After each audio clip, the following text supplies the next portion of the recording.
Sir 4 जून के बाद 6 मुसलमानों की मॉब लिंचिंग हुई। 11 घरों को मध्य प्रदेश में मोदी के बुलडोजर ने निस्तो नाबूद कर दिया। हिमाचल प्रदेश में एक मुसलमान की एक दुकान को लूट लिया गया। दर्द की हद से गुजारे तो सभी जाएंगे, तैरे या डूबे किनारे तो सभी जाएंगे। कोई कितनी भी बुलंदी पे चला जाए मगर आसमानों से उतारे तो सभी जाएंगे। कि उसूल बेचकर मसनद खरीदने वालों, निगाह अहले वफा में बहुत हकीर हो तुम।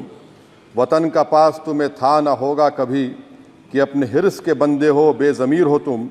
इज्जत नफ्स किसी शख्स की महफूज नहीं, अब तो अपने ही निगहबानों से डर लगता है। डंके की चोट पे जालिम को बुरा कहता हूँ, मुझे सूली से न जिंदानों से डर लगता है। दिखा दिया इस देश की, जिस एक शब्द के इर्द गिर्द पूरा भाषण बुना गया था वो था अमृतकाल। सभापति महोदय, छात्र नौकरी मांगने पर लाठियां खा रहे हैं, 2 जून की रोटी मुहाल है, पेपर लीक ने लाखों छात्रों का भविष्य चौपट कर दिया है और देश को बताया जा रहा है कि अमृतकाल आया है। कभी कभी मेरा मन करता है कि मणिपुर में निर्वस्त्र करके घुमाई गई बेटियों से पूछूं कि अमृतकाल आया है या नहीं आया है।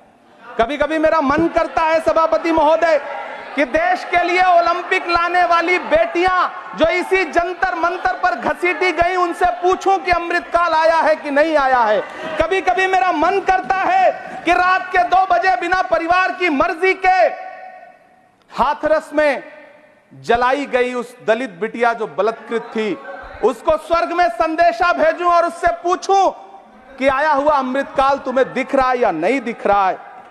कभी कभी मन करता है कि मैं बिल्किस बानो से पूछूं कि देश में आया हुआ अमृतकाल तुम्हें नजर आ रहा है या नहीं आ रहा है। मैं आईना हूं दिखाऊंगा दाग चेहरों के, मैं आईना हूं दिखाऊंगा दाग चेहरों के, जिसे बुरा लगे वो सामने से हट जाए।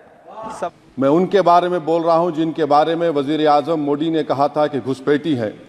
मैं उन बेटियों और माओं के बारे में कह रहा हूं जिनके बारे में मोदी ने कहा कि ज़्यादा बच्चे पैदा करते। मैं उन मासूम नौजवानों के बारे में कह रहा हूं जिनको मॉब लिंचिंग के ज़रिए मारा जा रहा है। मैं उन बेजुबान माँ और बाप के बारे में बोल रहा हूं जिनकी औलाद आज इस हुकूमत के गलत कानून के चक्कर में जेलों में सड़ रहे हैं। दर्द की हद से पुकारे तो सभी जाएंगे, तेरे या डूबे किनारे तो सभी जाएंगे। ये अल्फाज थे शायर इमरान प्रतापगढ़ी और राज्यसभा सांसद कांग्रेस पार्टी से इमरान प्रतापगढ़ी ने जो बयान दिया वो कहीं न कहीं सुनने के काबिल थे। वो सारी बातों को रखे जो भारतीय जनता पार्टी ने लोकसभा चुनाव के दौरान यूज़ किए। वहीं पर इमरान प्रतापगढ़ी ने जो महत्वपूर्ण चर्चा की, जो भारतीय जनता पार्टी के हुकूमत में लोगों के ऊपर जुल्म हुआ, मणिपुर से लेकर हाथरस तक, और इसी तरह से कई घटनाओं का उन्होंने जिक्र किया। नौजवानों की नौकरी की बात की और इसी तरह से रोज़गार की बात करते करते भारतीय जनता पार्टी को उन्होंने निशाने पर लिया। दोस्तों, कहीं न कहीं इमरान प्रतापगढ़ी ने जो बात और जो मुद्दे पे उन्होंने बहस की, इस तरह की बहस पार्लियामेंट के अंदर ज़रूर होनी चाहिए। लेकिन वहीं पर AIMIM के राष्ट्रीय अध्यक्ष असदुद्दीन अवैसी ने भी कल जो बयान दिए वो भी सुनने के काबिल और वो भी काबिल तारीफ़ हैं।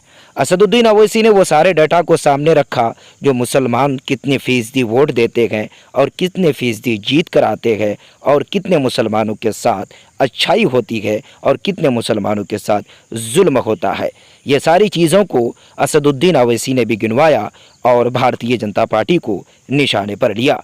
बाकी आपकी क्या प्रतिक्रिया है दोनों बयान को लेकर, आप कमेंट बॉक्स में जाके ज़रूर बताइएगा।